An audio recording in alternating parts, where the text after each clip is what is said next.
A woman dressed in black walks through the empty hallways of the Mendoza mansion at dawn. Her steps are silent, ghostly. Nobody knows she exists. Nobody knows that for many years she has lived locked in the West Wing, promised in marriage to a man who has never seen her. Her illness condemned her to isolation, but her heart beats with the force of countless storms. Today he returns from war. Today everything will change. If you love intense stories like this, subscribe to the channel and comment below what city and country you're listening to this forbidden romance from. Captain Alfonso Mendoza descended from his horse in front of the family mansion after years of war. His scars were visible on his face, weathered by sun and battles, but the deepest one remained invisible, the loss of his younger brother in combat. His father had written to him about a fiancée who awaited him, a necessary alliance to save the family lands from bankruptcy. But Alfonso didn't remember accepting any engagement before departing. The servants received him with a mixture of joy and strange nervousness. His father, Don Eduardo Mendoza, waited for him in the great hall with a forced smile that didn't reach his eyes. "My son," he said, embracing him, "there are things I must tell you before you meet your fiancée." Alfonso frowned. His fiancée? What fiancée? What are you talking about, father? I never accepted any marriage. Don Eduardo served himself brandy with trembling hands. It was necessary. The Herreras threatened to claim our debts. Their youngest daughter, Esperanza, has been your fiancée these past years. She awaits you. But there was something in his father's voice that sounded false, as if he were hiding a deeper truth. Alfonso felt the ground moving beneath his feet. An unknown fiancée, a woman who had waited years for him, guilt mixed with rage in his chest. He had lost so much in the war. He had seen his brother die and now returned home to discover his. Life had already been decided by others. "Where is she?" he asked with a hoarse voice. His father avoided his gaze. "In the West Wing. She prefers solitude. She's a delicate girl, very reserved." There was a strange pause in his words, as if each one was carefully chosen. The servants exchanged furtive glances that Alfonso didn't miss. Something wasn't right in that house. That night, Alfonso walked through the hallways of his childhood, feeling like a stranger in his own home. The family portraits watched him with accusing eyes. He stopped in front of a window facing the west wing of the mansion. A dim light shone in one of the second-floor rooms. It was her, his mysterious fiancée, who preferred the shadows. A subtle noise caught his attention. Light footsteps on the upper floor, as if someone walked barefoot on the old wood. He headed toward the stairs leading to the West Wing, but the butler appeared as if from nowhere. "Excuse me, Mr. Alfonso, but that area is under repairs. It's better not to disturb the young lady tonight." Alfonso studied the old servant's face. He had been working in that house since before he was born, and had never lied so poorly. "Repairs?" he asked with irony. "For years." The butler lowered his defeated gaze. "Tomorrow, sir, tomorrow you can meet your fiancée." But in his eyes was something that seemed like pity, as if he knew a terrible secret he didn't dare reveal. At dawn, Alfonso woke to the sound of a feminine voice singing in the garden. He looked out the window and saw a slender figure picking flowers near the fountain. She wore a light blue dress, and her brown hair fell in waves over her shoulders. When she turned toward the mansion, he could see her face for the first time. She was beautiful, with large, expressive eyes, but there was something in her gaze that disturbed him. A deep, ancient sadness, as if she carried an invisible weight. He dressed quickly and went down to the garden, but when he arrived, she had disappeared. Only flowers scattered on the grass remained, as evidence that it hadn't been a vision. He returned to the house, determined to demand answers. He found his father in the library, surrounded by papers he tried to hide when he saw him enter. "I want to meet my fiancée now." Don Eduardo stood up slowly, as if about to face an execution. "Alfonso, son, There are things about Esperanza you must understand before— Enough evasions, Alfonso shouted, hitting the desk. I've seen good men die in war while you played with my life like it was a poker card. His father paled at the fury in his eyes. She's sick, Don Eduardo finally whispered. An illness that makes her different. The doctors said it wasn't contagious, but that she should be kept isolated for her own protection. The Herreras hid her for years, and when we needed the alliance— He stopped, unable to continue. Alfonso felt something cold slide down his spine. What kind of illness? He asked, though part of him didn't want to know. His father served himself another brandy. The third of the morning. Attacks, convulsions that leave her unconscious. The doctors called it epilepsy. In our society, a woman like that cannot show herself in public. Her family kept her hidden like a shameful secret, and we accepted the engagement in exchange for them forgiving our debts. Alfonso collapsed into a chair, feeling the world crumbling around him. He had returned from war to marry a sick woman, a woman who had been used as currency in his parents' dirty business. Rage mixed with something deeper, unexpected compassion. She had been a prisoner as much as he had. That afternoon, he defied his father's orders and headed to the West Wing. The hallways were silent, but there was a subtle aroma in the air, lavender and something else, something sweet and melancholic. He stopped in front of a carved wooden door and knocked softly. Esperanza. His own voice sounded strange to him, loaded with a tenderness he didn't expect to feel. There was a long silence. Then, the sound of approaching footsteps. The door opened just a few centimeters, and he could see a bright, frightened green eye. "Is it you?" she asked with a trembling voice. "My fiancé returning from war." Alfonso felt something break in his chest. It wasn't just fear in her voice, but hope, fragile, desperate hope. "It's me," he responded softly. "I'm Alfonso." The door opened completely, and she appeared before him like an apparition. She was more beautiful than he had imagined, but there was something in her eyes that completely disarmed him. There was no self-pity, no bitterness, only a silent dignity that had survived years of isolation. "I've waited so long," she whispered, and he knew his life had just changed forever. Esperanza invited him into her rooms with a grace that contrasted with the trembling in her hands.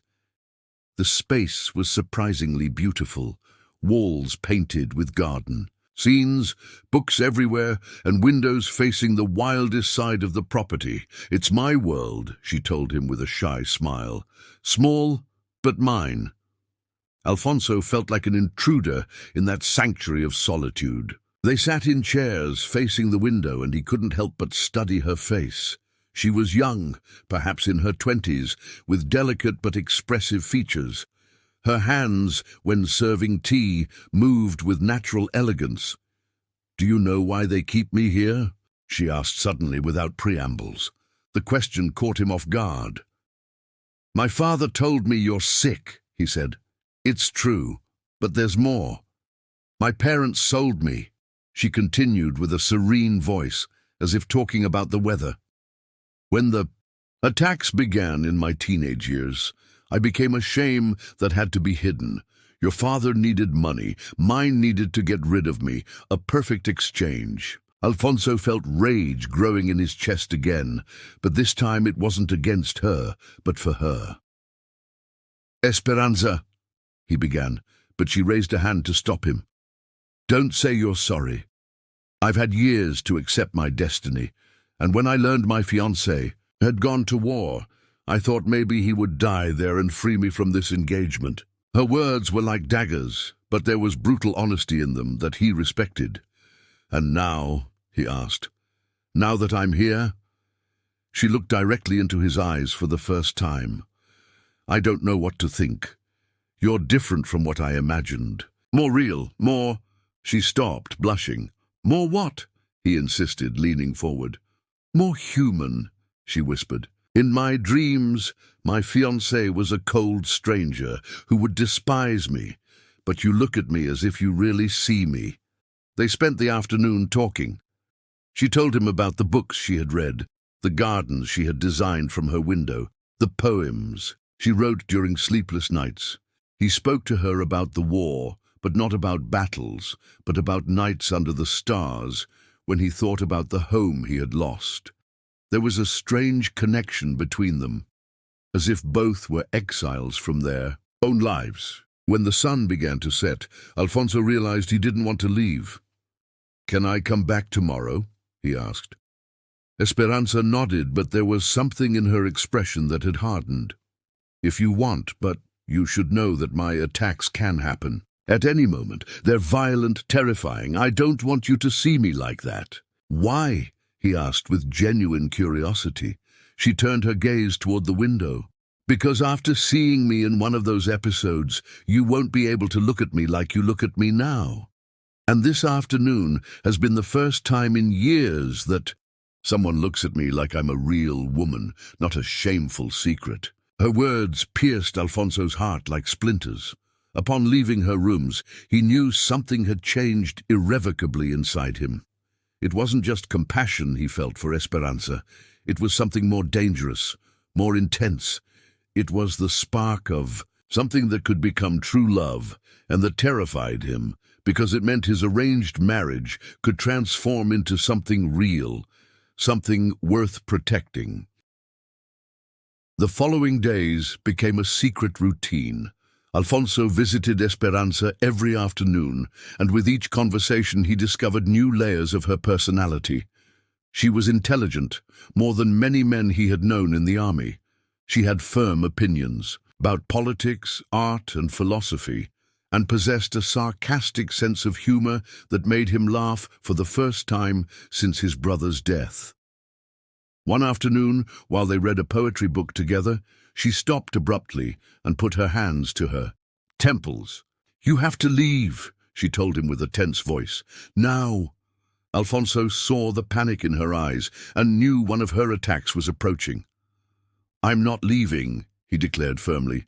"If we're engaged, we're going to be together in good times and—" "But don't you understand?" she shouted, standing up swaying. "It's horrible. It turns me into a monster." But before she could say more, her body tensed and fell to the floor. Alfonso caught her before she hit herself, and during the longest minutes of his life, he held her in his arms while her body shook uncontrollably. When she finally calmed down, Esperanza opened her eyes and found him still there, caressing her hair with tenderness. "You didn't leave," she whispered with a hoarse voice. "I told you I wouldn't leave," he responded. "How do you feel?" She tried to sit up, but he kept her resting against his chest. Ashamed, humiliated, like always after an episode. "Do you know what I saw when I held you?" Alfonso asked, forcing her to look at him. "I saw a brave woman fighting against something she can't control. I saw strength, not weakness." Tears began rolling down Esperanza's cheeks. "Liar," she whispered, but there was hope in her voice. "Others see me and only see a sick person, a burden." "Others are cowards," he responded fiercely. "I've seen men die in battle. I've seen true horror, and this is nothing compared to that. This is just a part of you, not everything you are." Esperanza sat up slowly and studied him with new eyes. "It really doesn't disgust you?" "No," he said without hesitation. "It makes me angry that you have to live this alone." That night, Alfonso couldn't sleep. He walked around his room like a caged animal, knowing he had crossed an invisible line. He could no longer think of Esperanza as simply his obligated fiancée. He had fallen in love with her intelligence, her strength, the way she had turned her prison into a sanctuary of dignity. But he also knew his love was dangerous. Society would never accept a woman like Esperanza. His father had already hinted that after the wedding she should continue living secluded for her own good. The marriage was just a financial arrangement. It wasn't expected to be real, but for Alfonso each day became more real. At dawn, he made a decision that would change everything. He went to his father's study and found him reviewing account books. "I want to cancel the engagement," he announced without preambles. Don Eduardo looked up, surprised. "What? Why?" Did you already meet her? Did the attack scare you? His father's assumption infuriated him. I want to cancel the engagement, he repeated, because I've fallen in love with her, and I won't allow this marriage farce to continue. If I marry Esperanza, it will be because she wants to marry me, not because her parents sold her like cattle. Don Eduardo turned pale. Son, you don't understand the consequences. If we cancel now, the Herreras can claim everything we have. This confrontation with his father escalated into the most violent fight of their lives. Don Eduardo revealed the complete truth. The Herrera family had not only forgiven the debts, but had paid a considerable dowry to get rid of Esperanza. It's a commercial transaction, he shouted. You can't turn it into a fairy tale. Alfonso felt betrayal pierce him like a sword. They paid you to get rid of their own daughter. Alfonso's voice was dangerously low. And you accepted? His father avoided his gaze. It was an opportunity. She was going to spend the rest of her life hidden anyway. At least here she would have a home, a name, a husband who would ignore her and keep her like a dirty secret. A dirty secret, Alfonso roared. The study door burst open and Esperanza appeared in the doorway, pale as a ghost. She had heard everything. Is it true? She asked with a broken voice. My parents paid you to take charge of me? The silence that followed was deafening. Don Eduardo couldn't look her in the eyes, and that cowardice was answer enough. Esperanza staggered as if she had received a physical blow. All this time I thought I was at least valuable as a matrimonial alliance. But not even that is true. I'm so despicable that my own parents paid to get rid of me. Tears ran down her face, but her voice didn't tremble. There was a cold fury in her that Alfonso had never seen. Esperanza, he began, approaching, but she raised a hand to stop him. No, she said firmly, I don't want your pity. I don't want to be anyone else's burden. She turned to Don Eduardo. Consider the engagement cancelled. I won't marry your son. Under these circumstances, I'd rather die alone than live knowing I'm a weight someone else has to carry. It's not like that, Alfonso shouted, grabbing her arm. I don't care what our parents did. I care about you. She looked at him with eyes that distilled pain and rage. You love me out of pity, because I'm a pathetic victim who needs to be rescued. I love you, because you're the strongest and bravest. Woman I've ever known, he shouted back. The world stopped. The words had come out of his mouth before he could stop them, but he realized they were absolutely true. He loved her not out of compassion, not out of obligation, but because in those few weeks she had become the brightest light in his world, darkened by war. Love you, he repeated more softly. I love you, Esperanza. She studied him for an eternal moment, searching for lies in his face. When she didn't find them, something broke inside her. I love you too, she whispered. God help me, but I love you. And then they kissed with the desperation of souls who had found their home in the most impossible moment. The kiss was fierce, hungry, full of all the loneliness and pain they had carried for years. Don Eduardo, horrified by the intensity of what he was witnessing, tried to separate them. This is madness. You can't ruin your lives for a romantic whim. But his intervention only served to strengthen the couple's determination. Alfonso turned to his father with blazing eyes. It's not a whim.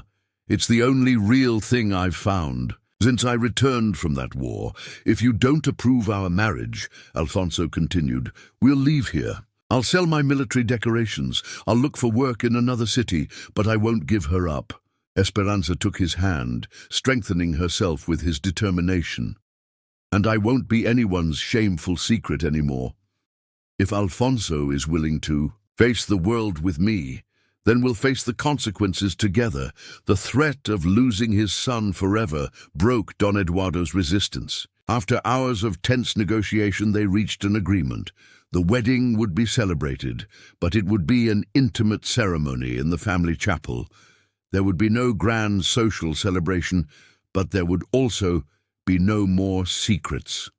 Esperanza would live as Alfonso's legitimate wife, not as a prisoner in the West Wing. The following days were a whirlwind of preparations and revelations. Esperanza's parents, upon learning the marriage would take place anyway, tried to reclaim the dowry they had paid. Alfonso confronted them personally, and in a conversation Esperanza never knew about, he made it clear that if they tried to interfere in his marriage, he would publicly reveal how they had sold their own daughter. The night before the wedding, Esperanza suffered her worst attack in months. The stress and emotion had intensified her condition. Alfonso found her on the floor of her room, trembling violently. This time he wasn't afraid. He held her firmly, whispering words of love until her body calmed. "How can you love me?" she asked when she regained consciousness. "How?" "Because when I look at you," he responded, caressing her face with infinite tenderness, "I don't see an illness. I see the woman who turned her prison into a palace. I see the woman who taught me that true courage isn't the absence of fear, but choosing love despite fear." His words made her cry, but these were tears of happiness. The wedding was small, but perfect. Esperanza wore a simple white silk dress, and when she walked down the chapel aisle on Alfonso's arm, her face glowed with happiness that illuminated the entire space. There were no guests beyond immediate family and the closest servants, but the love they professed at the altar was so intense it filled every corner of the small church. When the priest declared them husband and wife, Alfonso kissed Esperanza with a passion that scandalized those present but sealed forever their mutual commitment. "You're no longer a secret," he whispered in her ear. "You're my wife, my companion, my equal." And for the first time in her life, Esperanza knew what it meant to be truly free. A year later, when their first child was born, Esperanza had proven that true love could conquer any prejudice. Her medical condition continued, but it no longer defined her. She was Captain Alfonso Mendoza's wife, the woman who had transformed the family mansion into a home full of laughter and happiness. And when the townspeople saw her walking arm in arm with her husband, they no longer saw a hidden sick woman, but a woman who had found her place in the world through the purest and bravest love.